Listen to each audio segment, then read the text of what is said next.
It's Cardboard Time, episode number 72, and I'm your host, Arwen Kathke. On today's episode, a review of The Royal Limited and my favorite Halloween games to play during the spooky season. And today's release date is Halloween, so if you are listening to today's podcast on Halloween, happy Halloween. Hope you enjoy it. And hopefully you can hear some games that might make you enjoy it even more. If you are listening a little bit later, I hope that you had a great Halloween and got to play some really spooky games, maybe even a couple that I'm going to mention. So let's take a look at the Shelf of Shame. It is up to 145. That is up by 2. Made a couple of purchases and a couple of Kickstarters came in. It's only up by 2, but I had 5 that came into the collection, and I'll talk to you about how that happened. Empire's End was the first game that came in from Kickstarter. Now, if you remember a while ago, if you were listening way back when, I did get to preview Empire's End on a stream. I believe that was with Jamie, maybe Maddie, and Olivia. And we had a great time playing this game. We absolutely loved it. It is like no thanks, but amped up, way up. Every decision that you make is horrible. You don't want to make it. You don't want to give stuff up. But it is such a great game. Can't wait to play this one very soon. That and Lunar Rush, I haven't even taken the cellophane off, which says a lot because that is like the first thing that I do. So Lunar Rush was a game that I got to play at PAX and really looking forward to playing that again as well. Great economic game. Purchases. The first one is Featherlight. I bought that and the Mirroring of Mary King. Say that 10 times fast. Those I bought at the Capstone store down in Cincinnati, and I'm going to talk about what I was down there for in a few minutes. Featherlight, I just wanted for that dumb bird that's on the front. It's so incredibly cute. You can look up the artwork for Featherlight and you will see this like derpy little bird that's so lovable.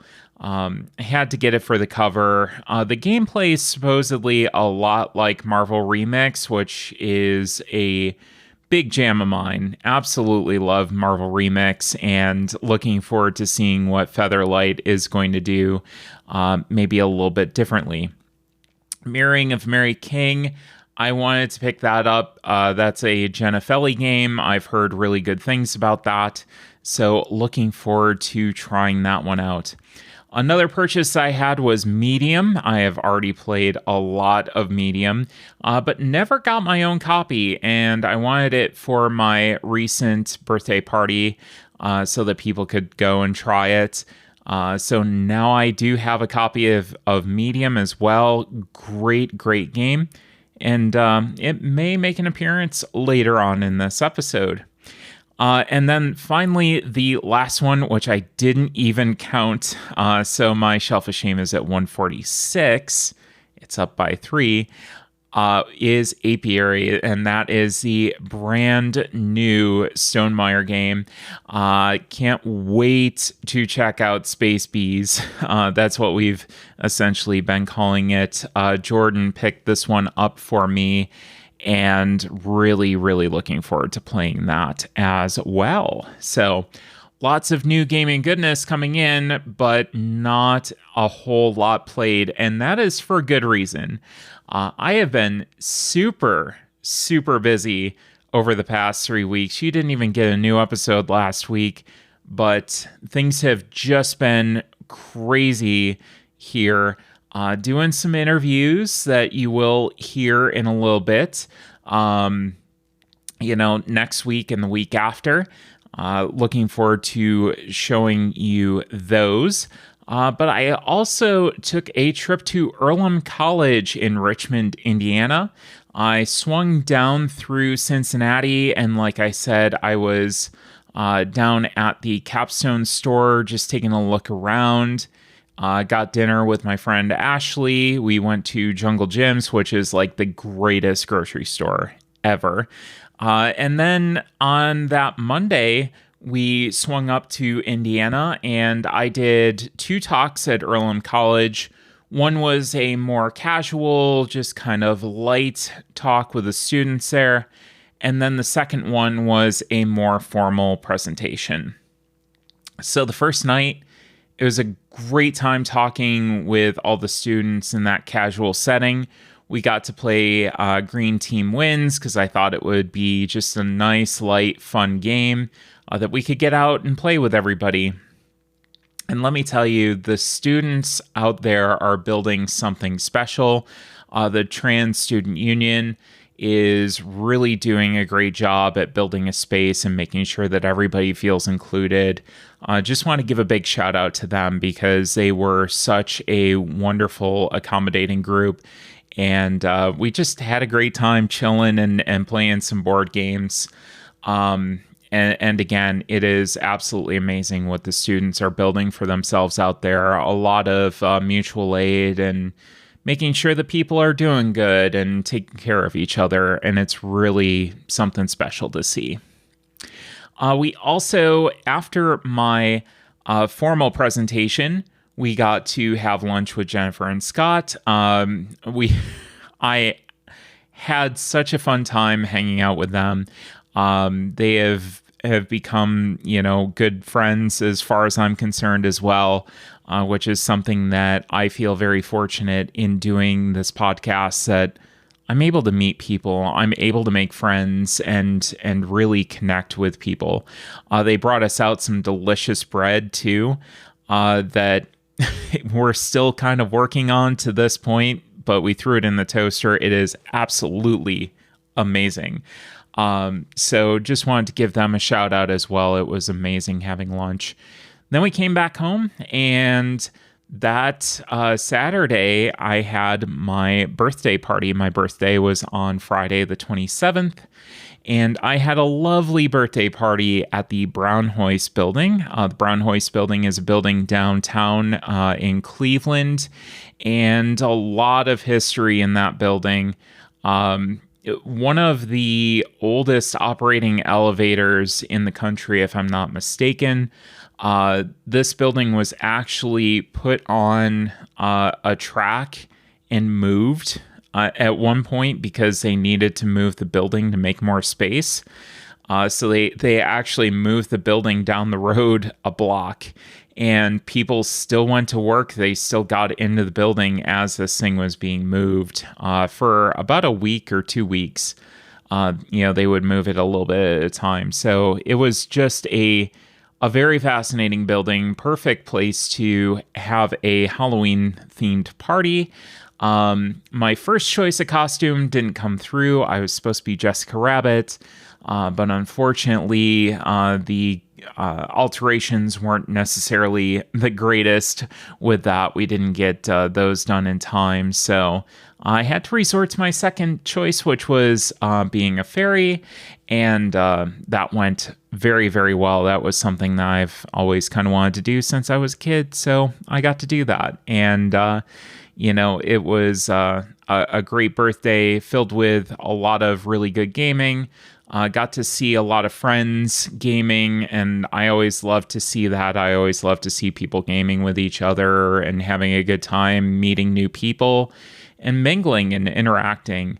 I think that's one of the big things that we do in this hobby, is to have those interactions and have that fun with others. I also got to play a lot of Phantom Inc. I hosted a few games of that. I made a large format framed board to play with, like Resin has at conventions. And I am so happy that I did, because there is nothing quite like playing on a large format board with a big group of people. So definitely glad that I made the investment. That will be coming out Just about any time that I have a party, it is really, really cool, and I love Phantom Inc. So, well, let's get into today's review before I just keep talking your ear off about random stuff. Today's review is the Royal Limited, and this game is from 2023. It is one player, plays in 20 minutes, designed by Scott Elms. The art is by Taylor Stone and published by Button Shy. England 1960s, revolutions in music, fashion, art, and more draw celebrities from around the world. Superstars wind their way across the country using the ultimate in luxury travel, a train line catering to the elite, while less fortunate passengers jostle for space to get a glimpse of their idols. There's no time to waste, so grab your bags and get on board. The Royal Limited is a solo game about building your train and filling it with passengers and VIPs before the train departs. Use cards from your hand to add new cars and place passengers to occupy them. Match symbols and colors to ensure everyone aboard is satisfied, especially the VIPs. Make the most of your line and see if you can live up to the grand expectations of the Royal Limited. You will play a series of rounds with your goal to build a train and fill it with passengers. Each round will take the following format. 1. Draw cards. 2. Play cards to add a car, place passengers and VIPs. And then 3. Discard your hand and advance conductor. After you have finished the final round, what you call all aboard, then you should calculate your score. You want a lower score according to certain values. So basically, you want the lowest score possible. You want the least amount of cards left in your hand. You're trying to place all of these cards out on the board and make this long train with a bunch of passengers that can go and activate these different abilities in the train cars. So the placement and doing that is really what makes this game special. I did kickstart this. Scott Elms usually makes some pretty good solo games, so this was another in the Simply Solo line by Button Shy. I liked it. It's a decently compact game. It can still take up a little bit of table space lengthwise. There were a lot of really good but frustrating decisions, especially later in the game. So you're playing these cards and you're trying to get these train cars and trying to get the abilities. Some of which are very positive, some of which are usually not so positive, like, discarding cards without playing them, that kind of thing. Maybe playing cards that you don't necessarily want to play that are going to screw up your strategy for later. But yeah, just a nice mix of good decisions that add a little bit of frustration and planning. There was a nice mix of planning and emergent strategy in this game, so you kind of saw what your hand came out with. You're trying to plan a little bit and say, okay, I'm not going to use this turn. I'm going to go and wait for it to come up later, that kind of thing. So that was really good. I didn't have any color vision issues for this game. This was, double coated pretty nicely. It was a little bit similar in the shape, I will say, but everything I was able to identify pretty quickly with just a couple of kind of hang-ups as far as the shape goes, and trying to figure that out. So, but definitely playable. If you do have those color vision issues, there is double coding for you. So that is really good. So yeah, a little bit of crunchiness, a little bit of trying to figure out exactly where to place your trains so that you don't conflict with other cards that you then can't place if you place certain things, on trying to deplete your hand as fast as you possibly can, or as smart as you possibly can, and get rid of as many cards as you can. So, it's a pretty simple game, pretty easy to get out. I would say that 20 minutes is very accurate. I was able to play rounds in as little as 15 minutes. But yeah, not a bad little game. I will say that Food Chain Island is still at the top of my list in the Simply Solo series, and Ugly Griffin I would put in front of this. But I would definitely put this over Fishing Lessons, even though Fishing Lessons is still a very good game. And then Unsurmountable, as far as my desire to play them again, 100% I would put this over Unsurmountable. And I do think that I would put this over Fishing Lessons as far as what I would like to play. So, yeah, that was my final thoughts on the Royal Limited. Pretty short review for a pretty short game. So, well, stay tuned because coming up next, we're going to have my favorite Halloween games.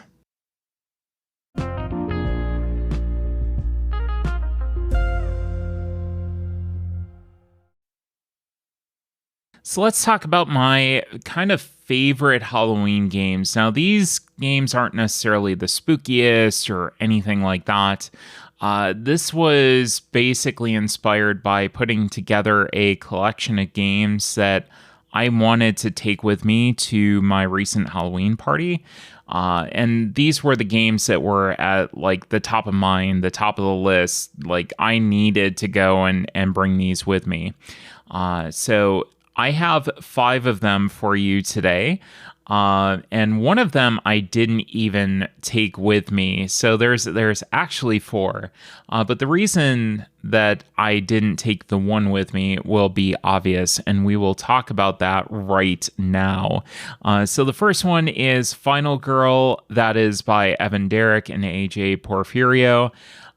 This is a solo-only game in which a player assumes the role of the final girl in a horror film who must kill the slasher if they want to survive. Again, I didn't bring this with me because it's a solo-only game, and it's not something that I really want to bring to a party with me. Because I wanted to encourage that player engagement and people talking to each other and playing with each other. I did take a few 2-player only games, but I wanted to do that just in case a couple was, not really feeling a bigger group game, that kind of thing. But solo games, I did leave at home. This game does feel like a horror game or a horror film in a board game form, and I always have a story to tell after playing it. I love this game if I'm feeling like I want to play something spooky and, just get out a really good, deep solo experience. This is usually right at the top of my list. So that was Final Girl. Now getting to the games that were really the top of the list, the things that I needed to bring with me to this party. The first one was Monstrosity. And I've talked about this game multiple times on this show before. This is by Eric Slauson. And in Monstrosity, players take turns either being the witness, who describes a monster that they saw on a card, or sketch artists who best try to illustrate what the witness saw. The artist who is best able to match what the witness saw gets points, and the witness is also able to earn points if they do have a very accurate description. They can earn some bonus points. So I love this one because it's just silly fun. It's engaging, it's entertaining for people who aren't necessarily good at drawing, like myself. And just about everybody that I've gotten this out with has had fun.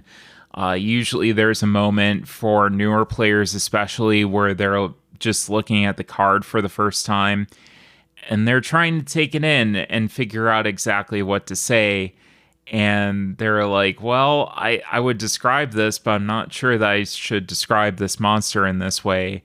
They have the body of a fire hydrant, and people who have experience in this game are just like, yep, okay, body of the fire hydrant. So it's really a wonderful little wacky game that I love to bring out all throughout the year, but especially at Halloween time. I think that that's a good one. The next one is Phantom Inc. I already talked about that on this episode. I made the big board. This is by Mary Flanagan and Max Seidman.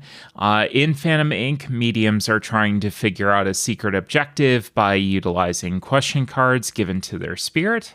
The spirit then gives them the answer to that question one letter at a time, in which the players on that team can have the spirit stop spelling once they know or they think they know, rather, I should say, the answer to that question. And then they're going to use those answers to try to figure out what the object is that they're trying to guess. The mediums on the other team do have that partial word as information, but have no idea what the question was, and vice versa. So that's where the magic of this game really comes in. I've had to describe this a couple of times. Rob Chase actually asked me about that earlier today, and trying to figure out, what the secret sauce to this game is. And I think really not having that complete information, but still having that up there and trying to deduce what those answers might be to certain questions to help you out with guessing that secret object. I think that's where the magic in this game lies. At first, I just dismissed it as something that was going to be similar to Codenames. It was going to be another party game that I wasn't really going to need in my collection. But after playing it at PAX, and I think it was after Olivia showed it to me, I was hooked. And it was right during our meeting with Resonim at PAX. And it's magic. I absolutely love Phantom Inc. I think it's a wonderful game. And that's another one that I think of immediately when it comes to Halloween time. And speaking of mediums, we have Medium. This was a game by Daniel Deli, Lindsay Sherwood, and Nathan Thornton.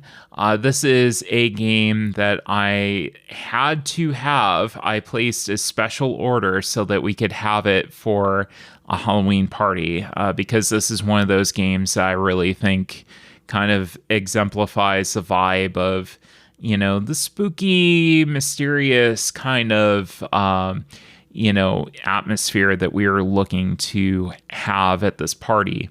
So in Medium, you have a hand of cards. You're going to play one down. Your partner that you're working with, that's always to your left. You are going to be working with them, going in turns. So one partner will work with another partner. One will play a card. Another will play a card with, two different words on them. And then, they'll basically go and they will try to find the commonality in what those two words are.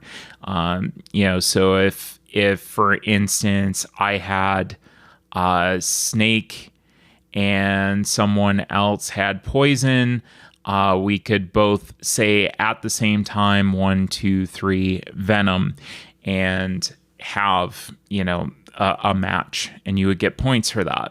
The sooner that you match your partner, the more points that you get, and then you just keep going until you wind up triggering the end of the game by getting crystal ball cards. So this is a really fun game with a lot of... It's not necessarily player interaction, but it is player engagement at the table, because people want to go and they want to see what people are going to do during their turn, which is something really kind of magic. And it's something that I don't usually see in a lot of games, where I can just sit there and I'm not even playing. I'm not doing anything personally, but I want to see what's going on. So I think that is a really cool aspect to this game. And like I said, we had to have it specifically for this party, so I got myself a copy. And the last game that I think about when I'm thinking about Halloween and what am I going to take to a party is Mysterium. This is by Alexander Nevsky and Oleg Sidorenko. This game has a player who's acting as a spirit. They're giving clues in the form of picture cards to the other players who act as psychic mediums, and they're trying to solve the spirit's murder. If the players are accurately able to deduce who the suspect is after 7 rounds of clue giving and 1 final round, everyone wins. So you're working cooperatively with one person kind of knowing who done it. It's kind of like Clue in that way, in that you have a location, you have a suspect, and you have a murder weapon. But this is a cooperative game. These picture cards are a lot like Dixit, but spookier. If you've ever played Dixit, you'll know what I'm talking about. If you haven't played Dixit, you can look up the Mysterium art on the cards. It's very abstract. There's a lot of different things going on, multiple different objects in a scene that players can kind of latch onto, and you're trying to communicate using those picture cards some sort of piece of information. So I really like this game for a spooky vibe. Turn the lights down, have some candles lit. You don't want them too low because you do need to see the detail on those cards, but you do want to kind of foster a little bit more of a spooky vibe. But this one has been a hit multiple different times. Players have requested this one. And it's one that I always enjoy playing. Usually I'm the spirit because I've done it multiple times. I have the knowledge, and usually I'm the one that's facilitating the games, but I have no problem doing that in this wonderful game. One other game that I could think of that really portrays the theme that's kind of a runner-up is Betrayal at House on the Hill. This one is basically a house that you're exploring. At some point, the haunt gets triggered, what they call the haunt, and it is basically somebody is betraying the party, or multiple different players are betraying the party, and one team is trying to go and do something to the other team of players, and vice versa. So the other players are trying to escape the house or take care of the person who's trying to kill them. So that is another one that I have a lot of really good stories from. It's not necessarily the best balanced, but at the same time, it's hard to balance a game like that. It's very, very difficult to, achieve that with a game that's that complex and that random. But again, I have a lot of really good memories from that game, and that's another one that you might want to take a look at if you do need something to, kind of get you into the Halloween mood. So those were my favorite Halloween games. I'd love to hear what yours are. And to do that, you can get a hold of us on our Instagram and Twitter at cardboard_time and Blue Sky at cardboard time. If you want to know more information, you can always go to our website, which is due for a revamp very soon. You can also find us on the Discord on the Tabletop Express server. A lot of great people over there to chat with. We're having a great time being on their very friendly community. And you can email me for an invite if you need one. And that email is cardboardtime@gmail.com, where you can always send questions, suggestions, or ideas for discussion topics.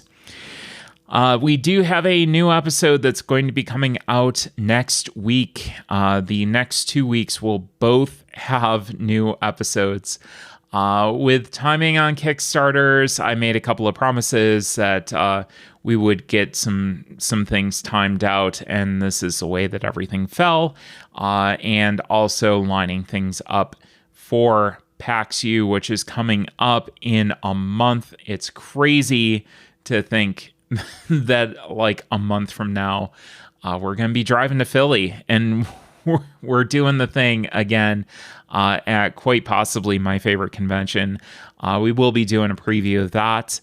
But next week, a very special secret guest that I haven't announced yet. A couple of people know, but that's it. And looking forward to presenting them to you, as well as the week after. We have a great special guest as well. So a lot of exciting things coming up here. So hope you enjoyed the show. So we will talk to you next week, a little bit longer episode next week. So as always, thanks again for listening, and we'll see you next week for another episode of Cardboard Time.